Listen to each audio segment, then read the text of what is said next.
All right, cheers, guys. I don't spill when I'm pouring, by the way. Yeah. You I spill when I'm drinking. When you're drinking. Well, thanks so much for joining us today. Thanks for having me. Yeah. So one thing just to tell you is you really want to be almost kissing the mic. So we can put it like that. We hardly know each other. Right? Well, I know. You'll become friends at the end of this. Yeah. So I wanted to bring you on this channel because for many of you who don't know Will, or what's like your official name that you go by? I usually go by Will. Will or William, but not Bill. Not Bill. Okay. Good. There's a reason for that. Well, what is the reason for that? My father had the exact same name, including middle name, so that made me either Billy or Junior, and neither one of them settled too well. Okay, I see. That's funny. See. Yeah, my grandfather has the same name as me, and they called him Artie all the time. Hey, Artie. Hey, Artie, how's it going? How you doing? Yeah, that's such a Boston thing. Totally. But yeah, so I wanted to have Will on today because, you know, back in 2020 when my business kind of fell apart, I was just friending people on Facebook trying to make connections. And I didn't really know you very well, honestly, at that time. But then I saw all the stuff you're doing, this amazing calligraphy, stuff about Namba walking, and like this love of traditional Japanese culture and history that I really haven't seen in anyone, Japanese or foreign, you know? And so for those of you guys who don't know, so Will has been in Japan since 1972. Yeah. And you call yourself a Renaissance samurai. Right. We're taking off the Renaissance man, but samurai. Yeah. And currently he's a university professor in Yamanashi where you teach Aikido and Namba, the art of physical finesse, and calligraphy and kanji culture. Okay. And samurai code and culture. Yeah. This guy's calligraphy is amazing. And now he's moving on. He's moving into the next stage of his life where he's focusing mainly on calligraphy and Namba, the art of physical finesse. Yep. And you've actually been featured on Sekai Fushigi Hakken, where you did like 100 kilometers. Yeah, we walked. There was a historical event called Chugoku Ogaishi, in which Hideyoshi took 20,000 samurai after he heard of the assassination of Oda Nobunaga. Yeah. And they marched in 2 days. They went from about an hour south on foot of Okayama all the way to Himeji Castle. Wow. And the historians are like, oh yeah, those guys, they exaggerate. They really went by horse or by boat. There's no way to get there by boat, by the way. Yeah. And so the Hitachi program, Sekai Fushigi Hakken, they said, well, let's test it. And I had a Namba video that had like 1.7 million views. Okay. And so they found it and they called me and said, would you like to be on the program? Said, yes. So we reenacted it. And, you know, 2 days, it's like 10 to 12 hours of walking a day. Wow. Over 2 mountain passes. Wow. Yeah, it was pretty awesome. Man, and when was that? That was three years ago. 3 years ago. Wow. Yeah. Wow. Okay. I honestly, I just assumed this was a while ago. That was just 3 years ago. Yeah, 69. Yeah. Wow. Okay. 12 hours a day, just over 2 mountain passes. Yeah. Occasionally you stop to rest and you're basically eating kidding me. a couple of rice balls and then some miso soup and maybe umeboshi. Yeah. Isn't that crazy? Yeah. Wow. But at night we did get to have a barbecue. Okay. Nice. Nice. That's good. That's good. Yeah. So I was thinking I kind of let you ask your questions and stuff because there's a lot of things you want to ask. So I'm going to let you take it away. So I want to dive in because for me, when I think of foreigners or people who immigrate over to Japan, I think of people kind of, well, I'm not trying to separate you from Arthur and I, but there's definitely a different mindset. I think a lot of people our age that come over here, and especially maybe even a little bit like a generation or two behind us, something that I really see in common is a lot of people don't speak Japanese and they don't really participate in Japanese culture. Yeah. And then meeting you. Well, I got a pretty early start. When I was 11 years old, walking home from school with my friend, we got surrounded by these older kids and they kind of roughed us up. And then I realized I could do absolutely nothing to defend myself. So I found this book called The Power of Aikido. Okay. And I used that. That was my original inspiration, just to learn how to protect myself. So it was martial arts for you that got you. Yeah. Okay. And Aikido in particular. But I had no sensei, no dojo. I'm 11 years old. I can't go to Japan, right? Yeah. but I had 2 younger brothers that I could experiment on. And Let's go hit each other. To this day, you just mentioned the word Aikido and their shoulders jump a little bit. I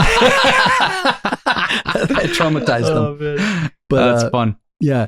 So anyway, but then I found that book again when I was in college, and the book next to it was a book by the man who became my main teacher of Aikido for 30 years. Book called Aikido in Daily Life. And so and I said, okay, I'm going to Japan. I can study with a living master. And that actually started me I think if I have any talent at all, it's finding the top people in the field and learning from them directly.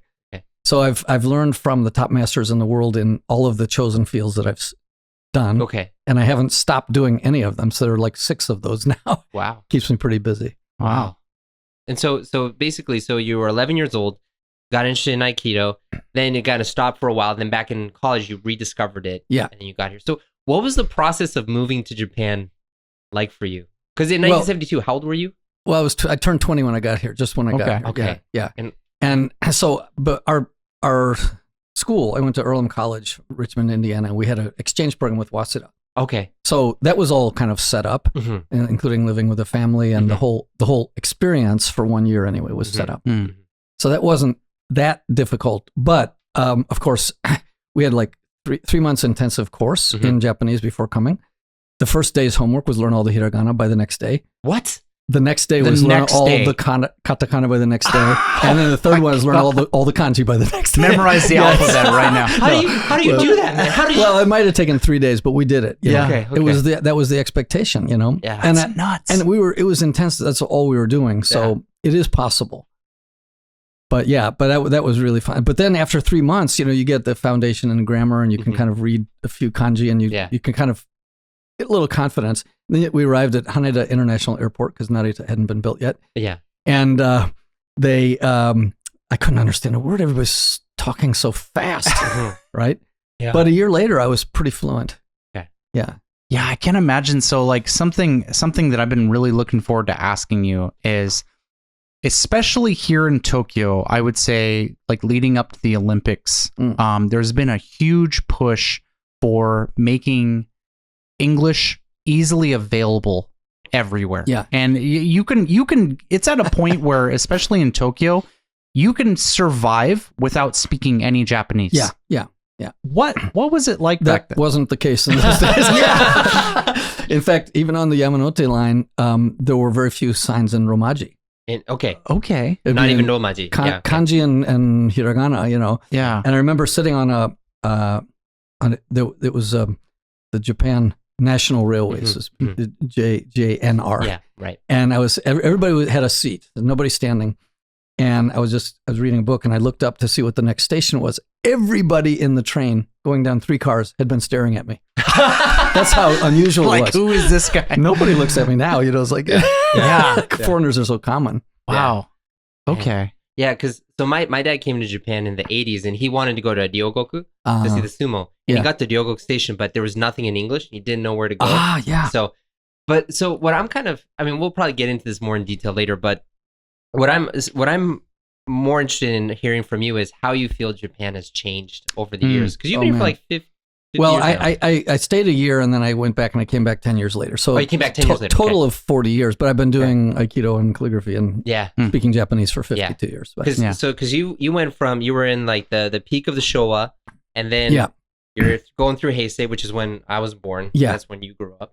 And now we're in Reiwa. You know, the generation's changing and stuff. We don't have to talk in too much detail right now. We'll get to it later, but that's a great question. I think about that a lot. Like, you know, Shinjuku, how would you describe Nishi Shinjuku to somebody? What does it look like? Area. Yeah, I was going to say like really corporate. Yeah. But I mean, what kind of architecture or what kind of buildings? Blocky. Yeah. Blocky, but very tall. Yeah, very tall, blocky. Skyscrapers and stuff. Well, in 1972, none of those were there.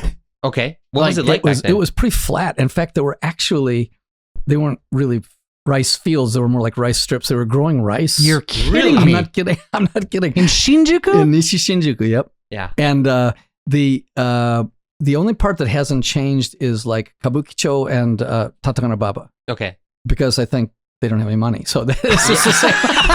it's just the same. No, yeah. But anyway, and Shibuya, that was like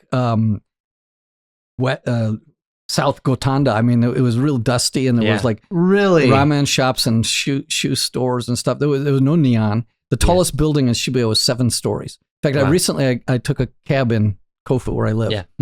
And we're talking to the taxi driver. He said he had been working in Shibuya at that time. And he was so proud that he was in the tallest building in Shibuya, which was 9 stories. Wow.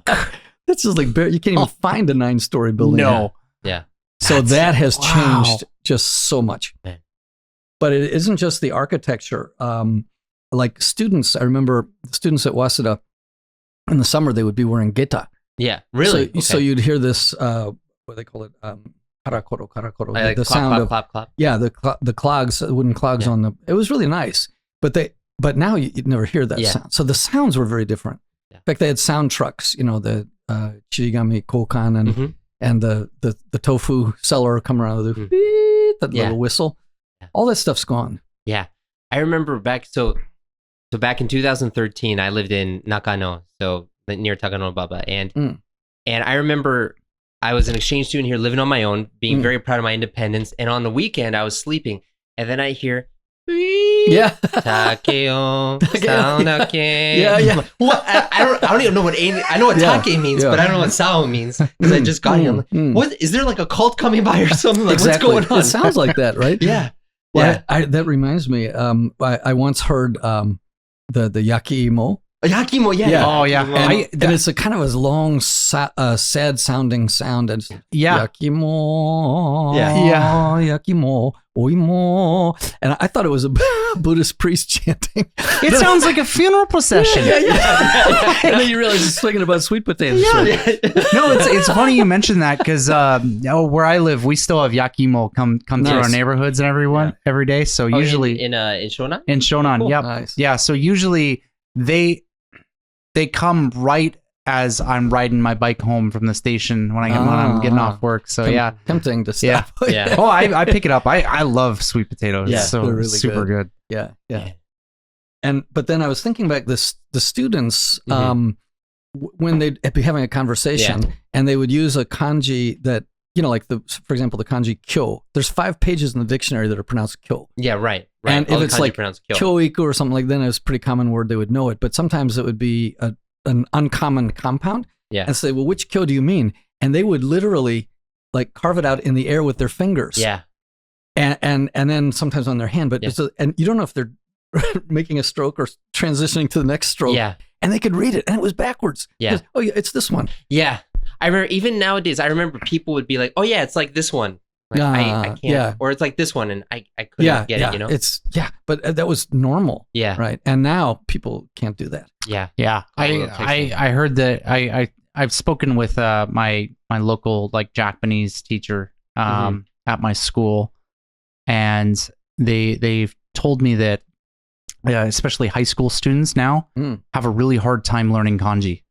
I'm not surprised. Because of their smartphones, just kind of autofill it in when they're typing it out. Yep. Yeah. And so when they'll have kanji tests, the kids just draw blanks. Like, I don't remember how to write this. They can read maybe, but they can't write. Yeah. It's a shame. I mean, handwriting is also being lost in the United States.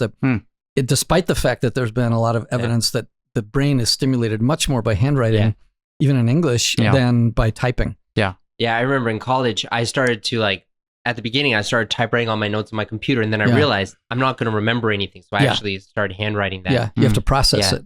But I'm kind of curious because bringing this back into your calligraphy stuff. So we can talk more details about that, but I'm kind of curious. How did you get started in calligraphy?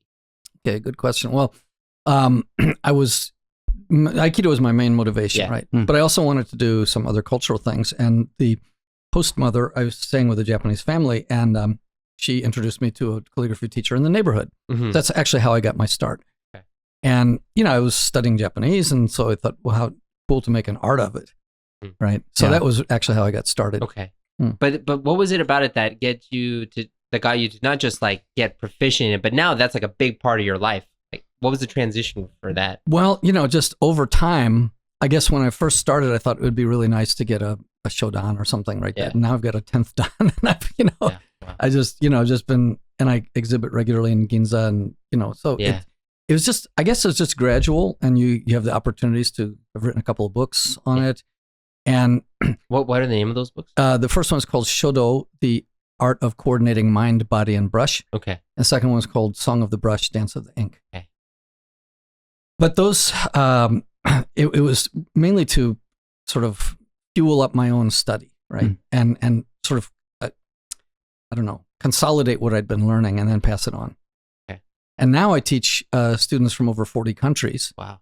And we were talking about this at lunch, but the odd thing is that the people who have the most difficulty with kanji are Chinese, and with kanji and kana are Japanese. Yeah.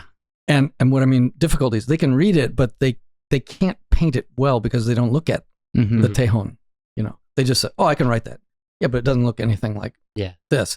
And then the foreign students from countries where they don't use any kanji at all, within 4 to 8 weeks, they're doing this awesome copy of the original master copy. And they can't read it. So you have people who can read it, but they can't write it, and people can write it and can't read it. Yeah. And you were saying before that now you're trying to like bridge the gap between that. I think the way to do that is to have them read it aloud. Okay. In fact, you're probably familiar with the Book of Five Rings by Miyamoto Musashi. Every chapter ends with the same sentence. That is, you must, ginmi is the word. Yeah. And they usually translate it as research, and it does have that meaning, but the primary meaning is you must recite it aloud. And so gin is jihen ni ima. So it's what's in the mouth now. And then mi is aji. It's a kuchihen ni imada, not yet in the mouth. Yeah. So it's like ginjo no gin, right? Yeah. Yeah. So by reciting it aloud, you're forcing yourself to understand, to pay attention to the meaning and the pronunciation. Okay. And I think that's going to make the gap. I'm just experimenting with that. That's really cool. Yeah. Wow. Yeah. Oh, go ahead. Yeah, but I was going to say another thing about architecture was the homes, the Showa homes. Yeah. I lived in a, traditional Japanese house, and they would slide the walls back, and so basically open up so that you didn't have to watch the weather report to know the weather. Yeah. And when it rained on the roof, you could hear all the nuances of the changes in the intensity of the rain, and sometimes birds would fly in and stuff. Wow. It was really, really nice, just so connected to nature. And where was this? It was in Toritsukase. Okay. Yeah. In Tokyo. And but anyway, that was really nice. And now everything's like this big, concrete buildings. You can't tell the weather without checking your phone, Yeah, right. Yeah. And then like in the summer there was very little air conditioning. Other than opening up the windows and walls. Did you really need it though? People are saying the summers are getting hotter now. Yeah, no, it wasn't as bad, but still, nothing that a little oshibori and a beer wouldn't correct. And they'd have fans, Yeah. And I remember one time I was on the second floor of a building, and I almost had a heart attack because this kabuto mushi flew in. You've seen them; they're huge, right? Yeah. They have these horned beetles. Yeah, flew in and just suddenly landed on the desk in front of me. And I think the movie Alien had just come out a little while ago. I was like, oh my God. And the next thing he's going to be on my throat, right? Yeah, right. Man. But, there was so much more contact with nature in that sense. Yeah. Even in the city. Yeah.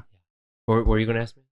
I forgot what I was going to ask. I was just trying to imagine that beetle, hitting the table. And I don't know if it actually would have made this sound, but I just imagine that thing landing on a table just. Yeah, it made a sound.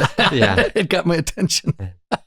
So I'm kind of curious. So you've been here for like 40 years now, but a lot of foreigners, I mean, we know a lot of people who come to Japan, are here for a while, maybe 2 years, 3 years, 10 years, but then they get kind of tired of it and then they go back to their hometown. Like, what has kept you here? It could be that their work is not interesting, or it's just too repetitive, or they don't have any particular reason to be here, right? But in my case, it was all about learning. And when I as I say, I turned 20 as soon as I got here. Yeah. And that was probably the best timing ever. Okay. And I look at students I teach are 18, 19, 20, and I can see the divide. That at that age, you're still a kid, but you're also half adult, right? But they pay attention to the adult side, and they think they've got it all figured out. And so you can turn your brain into a hard-boiled egg at that age and not learn anything. And I see it, there's like, wow, you stopped learning already, But for me, I got here, I couldn't understand the language, everything. customs are totally different. And so I had to start again with a sort of a half adult mind, but basically a baby in behavior and communication skills. And that was really good. It got me started on a lifelong path of learning. Yeah. And then, but then after 10 years doing Aikido, my father asked me, haven't you graduated from that Aikido?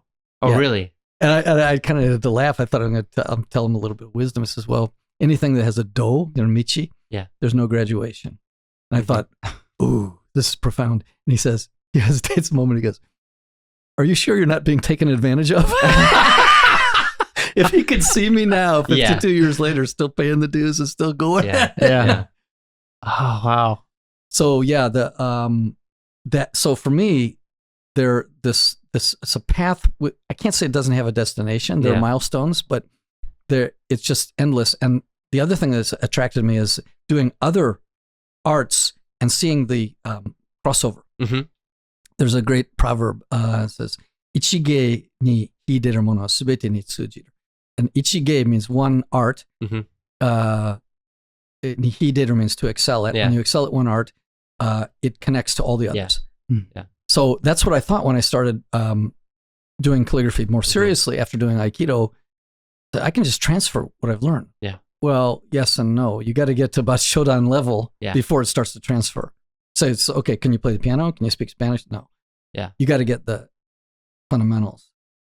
But that is what keeps me really interested and engaged. And now I do like Iaido, the art of the sword, and so still learning there. And Namba, of course, which is samurai walk in effect. And then there's just so many, so much compatibility in all this. Yeah. And even compatibility with, like, I even started at the age of 39, I started tap dancing, which I'm still doing. I'm studying online. Yeah. That's like completely different from I got to have one American thing in there, right? Yeah. But I still take lessons online and I practice every day. And it's just really, what got you into tap dancing?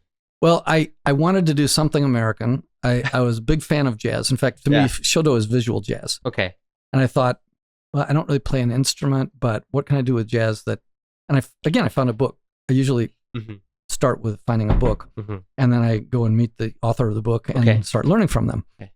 But I just love it, Yeah. Just, to be able to make music with your feet, and the rhythms are quite complex. Mm-hmm. So it keeps your brain really active, I mean, a slight shift of 1 centimeter either side and you're on the wrong foot, Yeah. And so to be able to articulate and make sounds with your feet. And like last year, I mean, I'm not professional by any means with tap, but last year I performed 4 times, once in front of 1,000 people in Beppu. Wow. In Beppu. Yeah. That's my wife's from Oita, so we go there often. Yeah. No, I performed there, and then twice in front of the students, and then once at a craft beer festival. And so, that's fun. I'm out there doing it. Yeah. Man. That took a turn that I didn't I know, right? I'm just like, there's so much to tackle here. I don't know where to start. Yeah, man. So I'm curious, what I know you mentioned that you brought or that you first were attracted to martial arts, but I feel like a lot of your persona is really attached with like samurai culture. Mm-hmm. When did that start and why? Well, it was like Zen. Zen really appealed to me a lot. In the 60s, it was quite popular. Mm-hmm. I mean, with the hippie culture, everybody. There's a book called Zen in Japanese Culture by Suzuki Daisetsu. Still one of my favorites. And I was interested in Asian, like Alan Watson, Asian philosophy, which was either Indian or Chinese or Japanese. Mm-hmm. And I kind of dabbled with each of those, but I found that with the Indian culture, and nothing against it at all, but for me at the time, there was like these old men with beards stroking their beards and say, you have to just believe what I say. And there were a lot of people who were just like, to me, that wasn't enough. I needed something more solid. And the Chinese stuff was really cool, but it was a bit ethereal and sometimes exaggerated, people flying through the air and stuff. Yeah, right. Yeah. But the Japanese arts, what appealed to me was that you had to demonstrate your knowledge by what you could show what you know. Mm. I'm from Missouri. I can't help it, show me state, right? Mm-hmm. But you had to demonstrate your knowledge through your art. Mm-hmm. I thought, well, that's really cool. So your calligraphy is a picture of your mental and physical state. Mm. And one time I remember my Aikido sensei was doing a seminar, we used to call them 150 people on the mat in Chicago. Mm-hmm. I was already a black belt, and he demonstrated a technique that I knew. Mm. And he just kind of said, "Did you understand?" And at that moment, his eyes met mine. Mm-hmm. And like a fool, I nodded, yes. And he broke into a great big grin, came over to me and said, "I understand means I can do." Yeah. Since I'm never going to say that again. So I like the idea that you have to do. Yeah. And that learning is with the body, not just with the intellect. Yeah, I feel like, the more I get to know about Zen, the more I feel like how practical it is. Because it is, people see, Zen is a form of Buddhism, but really it's almost like its own thing that kind of exists in the current moment. And it's all about the things that we all understand, but we don't necessarily think about or are conscious about. But I don't know too much about Zen, but from what I hear, if I had more time, I would go research more. Well, particularly the Zen arts. I mean, even haiku, which is also related to calligraphy. Matsuo Basho, probably the most famous haiku poet ever, said he came up with a term called fuiki ryuko. Okay. Fuiki means changeless, and ryuko means like changing. Movement change, yeah. So changeless change. Yeah. So every true haiku has a contrast of images. Like the moon would be something permanent. And in front of the moon, there's a branch with a crow standing on it. It could fly away any moment. So it's the contrast of permanence and impermanence that makes the poetry. I find that so fascinating. And I have students translate haiku into their own language and try to maintain the 5/7/5 rhythm. It's easier than you think. I mean, some people say, "Oh, you don't have to. English is different." Yeah, I get that, but if you try, you have to search for words sometimes. But very cool. Yeah, so when I was in Aogaku doing a 1-year study abroad session, I was in this English translation of the Manyoshu seminar. And so they would ask me to come in and they would explain what it was in Japanese, and they would ask me to translate it into English. But in the seminar, one of the things that interested me was the professor was saying how like haiku and tanka is supposed to actually like mirror the rhythm of the heart, the 5/7/5, and it's so like when I saw that, it just is it felt much more real to me, But that's interesting. Yeah, it's funny though that you said Matsuo Basho, because so the way that I first got interested in Japanese, like most people, was through anime and manga. But instead of reading and watching, I wanted to become a manga artist. And so I thought, if I'm gonna do that, I need to come to where it's from, which is Japan. Yeah. And I figured, okay, I'm gonna read a little bit about the history too. And I came across this poem from Matsuo Basho, which was Natsukusa ya tsuwamono domo ga yume no ato, right? It's a very famous one. But when I first, for some reason, that really hit me, and I felt like this idea of poetry, this idea of seeing out the world, was something that was very different from what I grew up with. Yeah. And that was actually what really shifted me into being more focused on the traditional Japanese culture more than the anime and manga. Interesting. Well, anime and manga, draw heavily on traditional culture for themes. Yeah. Yeah. For names of people and and themes and figures that actually appear. It's a pretty cool source of creativity. Yeah. I've also, in addition to having the privilege of learning from the top people in the chosen fields that I study, I've also had, probably in the last 15 years or so, I've had opportunity to be on television quite a lot. Yeah, okay. Television, documentaries. That's exciting. NHK, and even live television. I was a live commentator for 5 years on Yamanashi television, No kidding. And, I like to talk, as you probably noticed, but it's all right. Join the club. Join the club. But you can't do that on live television. Yeah. Because they have like a commercial break and they'll ask you a question. So Rito Sensei, it's been raining this week. What do you think of the rain? You got 5 seconds before that commercial comes on, right? You can't launch into a... So what was your first experience on TV? I'm trying to remember how many. I think it was might have been NHK or Asahi, not Asahi, BS Asahi. I can't remember. It was some sort of documentary thing. But the thing is, there's live television and then there's recorded television, and they're actually not that different. For example, NHK Journeys in Japan is a program I did like maybe 10 times, and they sent me all over the place. Sent me to Okinawa to meet the karate masters. They sent me to Nara to study the ancient capital, and to Morioka, study the salmon culture there, and then also Dewa Sanzan. We're drinking Dewa Sakura sake. So to do a Yamabushi mountain shamanism experience for 10 days in the mountains, and where else? Mie-ken, where I did a ninja thing, and they wanted to say the Aikido versus ninja. I'd never done it, I was like, well, let's see what happens, right? So they said we didn't even have time to like choreograph anything. So they had like 2 to 4 ninja attack me all at the same time, and they had a weapon in each hand. I don't know what they're gonna do, so I just go in with my hand extended, and I hit the guy right in the nose, and he was the judo champion of Mie Prefecture, so he knew how to fall, but he was like, he said, "Don't hurt me." I said, "That's my line, you're the one with the weapons, right?"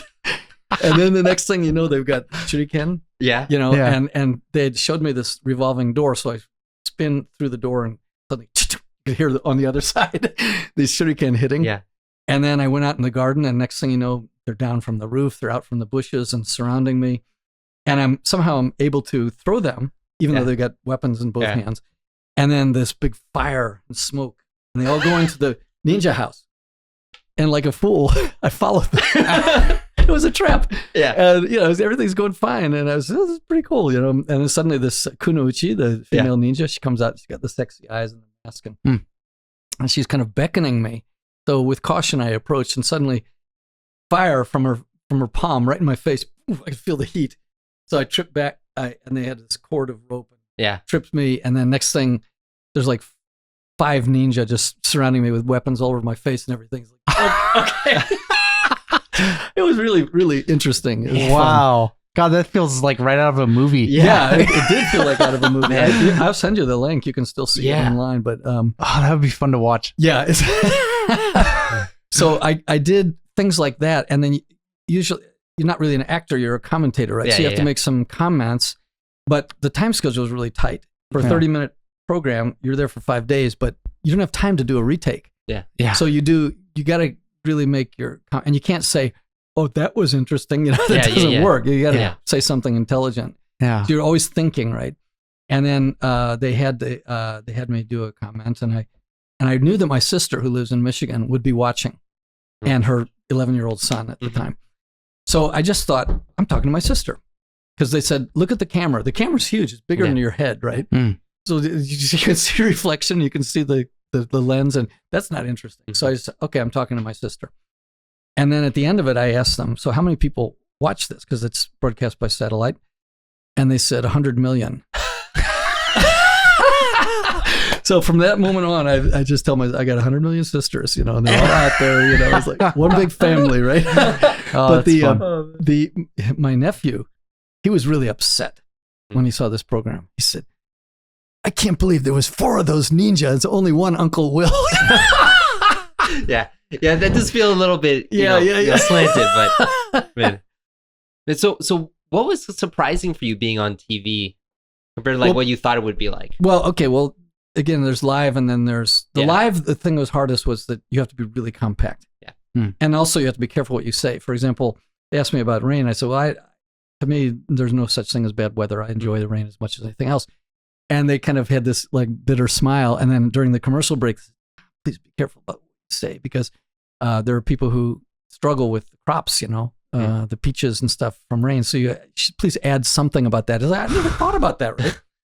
Wow. Or the Dharma, they had a big feature on the Dharma and how you paint in one eye. To like half of your wish. And I said something about this. Oh, I can't mention that. Why not? Because it can be insulting to blind people. I was like, I never would have thought of that, right? Wow. So that was a bit of a learning experience. But the other thing is, they air condition the studio, so the air is really dry. Oh, and so you can be. It's like it's live. You can't just leave, right? And I was like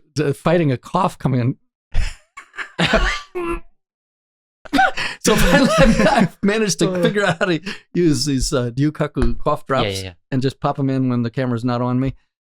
But there's a lot of learning of that. And then people would say, well, how, and people would recognize, Rito-san, we see you on TV. They'd call out. And that was kind of interesting. But I found that, I don't know, people say, well, how does it feel to see yourself on TV? They give me a DVD. And I said, I don't know, because we don't have a TV. Yeah. Like, what? I said, I spend much more time being on TV than watching TV. And almost always they say, I want to use that line. Yeah. Oh, man. I don't have it. But That's then good. the recorded stuff is a little different. Yeah. But you still have to be really mentally active. Yeah. Thinking, what's next? What's next?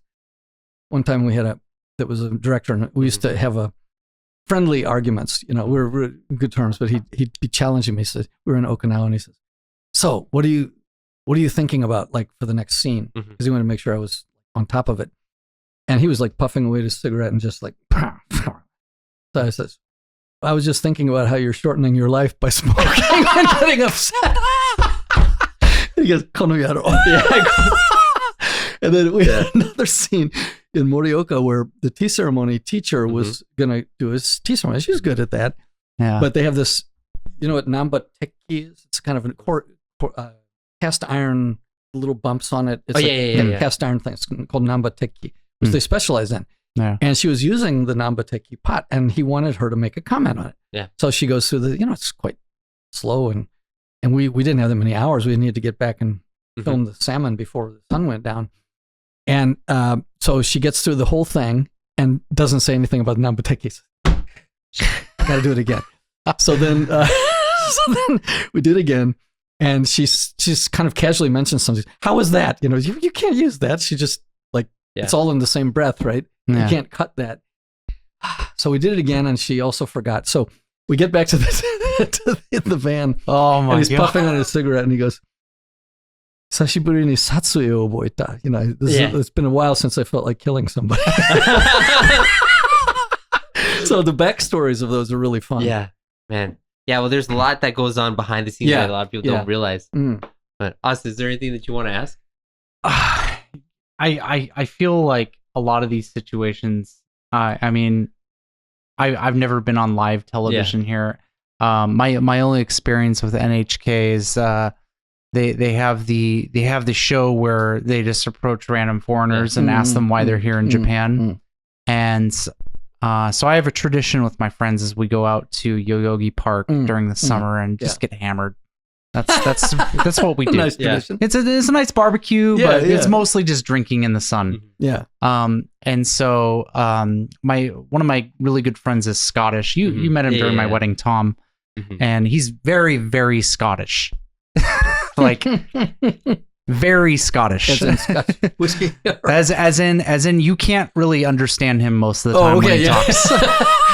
And so we were walking back to Harajuku to go get more drinks and everything, and the camera crew approached us, and they start asking him questions about why he's here, and because they saw that I was American, they saw what he was Scottish, so I guess he was the more interesting one. And so they started mentioning him, like what his favorite foods are, and I just butted. I'm just like, oh, he just really likes haggis. Just eats haggis all the time, and the crew is really confused, like what's haggis? Yeah. And so he ends up, instead of like telling his life story of why he's here, just explaining like haggis. Randomly what haggis was on the TV show, and then they're just like, oh, okay, these guys are just drunk.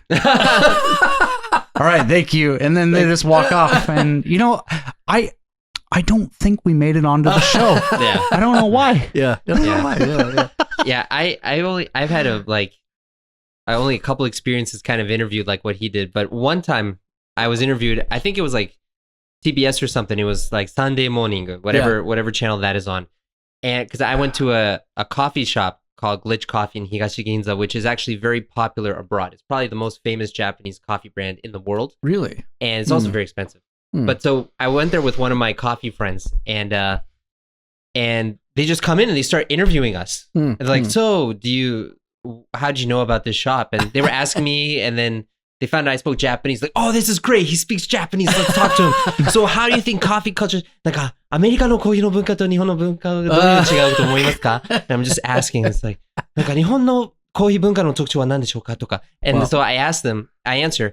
And then at the end, they're like, oh, great. ありがとうございました. And then the producer's like, then the cameraman, the producer says, ありがとうございました. And the cameraman says, なんか個人情報の件なんですけど、名前とか年齢を聞いた方がいいのでは? それはいらないです。でもやっぱりまあ名前ぐらいは必要かな? Then they're like, oh, 名前何ですか? I'm like, Arthur, my friend Nick.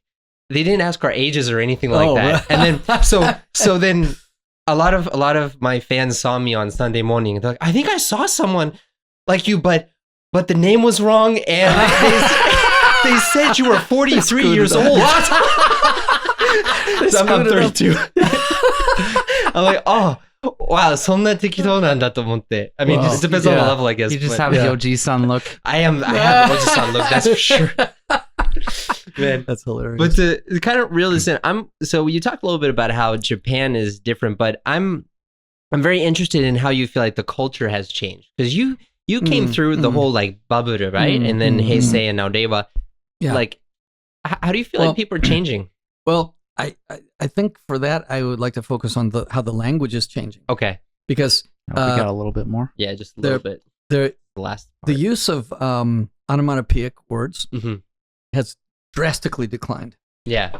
I mean, they used to use onomatopoeic words to describe sounds and motions and textures and it's just, and now they just, and also counters, like there's like 60 to 70 different counters in use for, you know, which emphasize the physical properties of something. Yeah. And that's all gone. Hitotsu, futatsu, you know. Hitotsu, futatsu, iko, niko, right? Yeah. And so that's kind of a sad thing. And also the use of body words is, for lack of a better term, karada kotoba. Like, what do you mean? For example, how many words can you list or phrases that use the word te, hand or arm? Okay. I mean, like, just guess. Te no hira. Are you talking about phrases? Yeah, or words. Neko no te o karita gurai. Yeah. Yeah, okay. I don't know too many. But maybe you could come up with 20 or something. Yeah.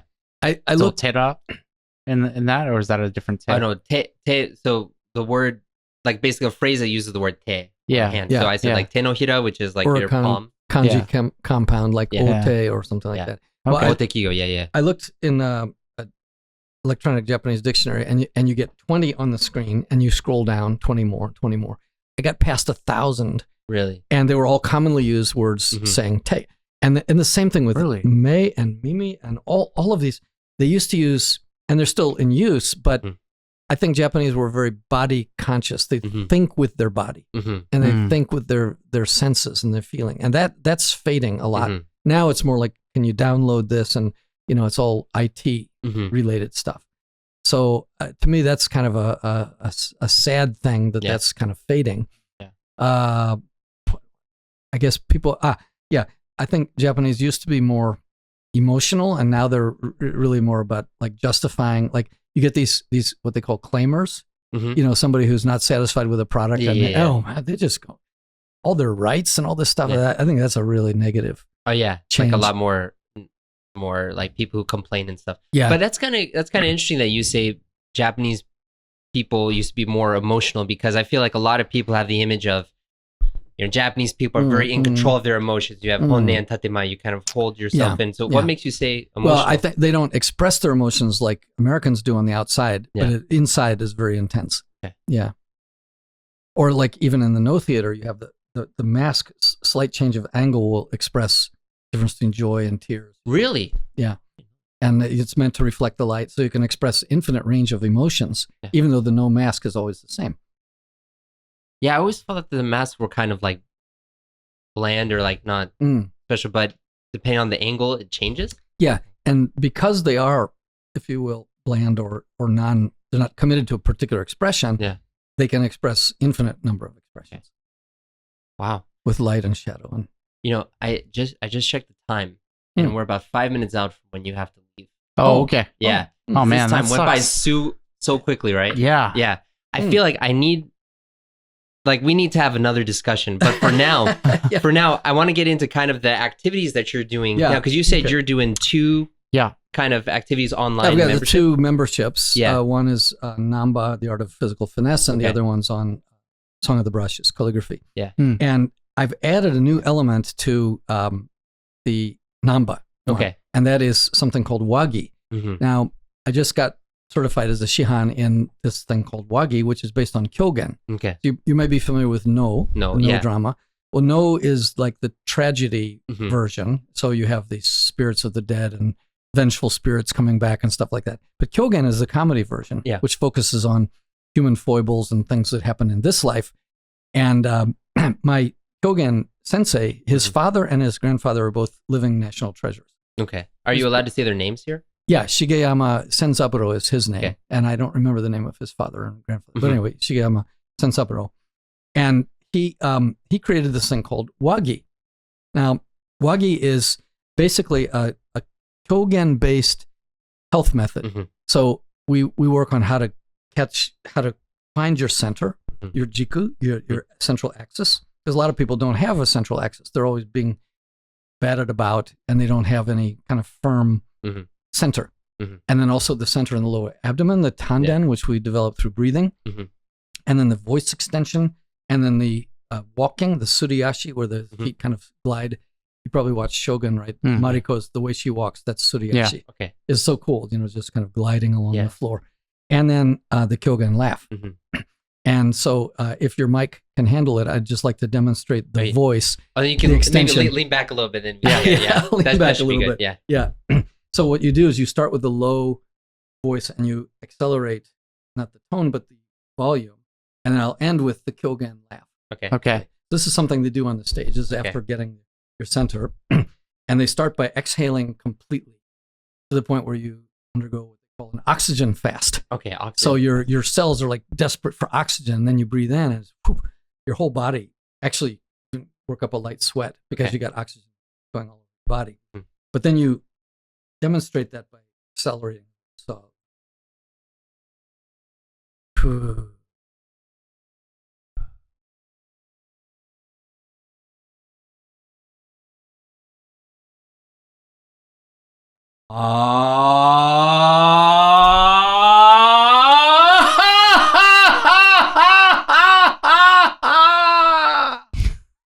that's intense, man. That's intense, yeah. That is wow. And Dude. they would train Okay. because they're on the stage, right? And they're doing a performance for the daimyo or the shogun, and they can't get close to him. Yeah.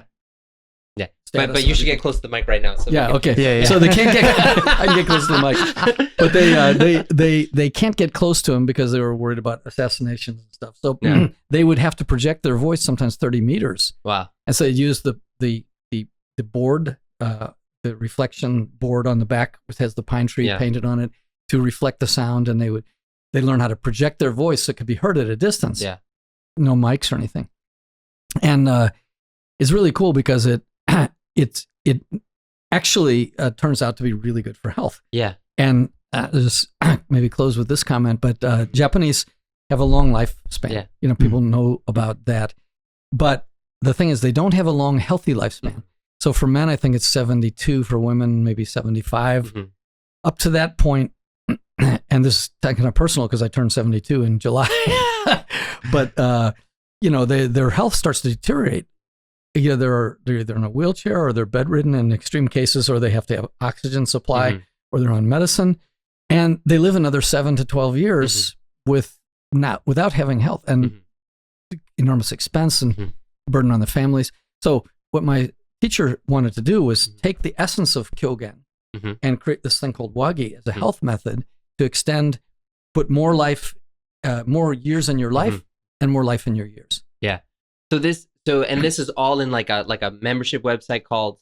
Well, it's called Namba, Namba. the art of physical finesse. And why is it that you wanted to make this? Like, what's the purpose of Namba? Well, I wanted to take the essence and make it available through videos and PDFs and also through members in live interaction. Just to take, as I said, the best of the best. Mhm. Also, this is my 10th and last year teaching as a professor. Okay. So for the next stage, I want to take the best of what I've been doing and Mhm. developing and make it available. Yeah.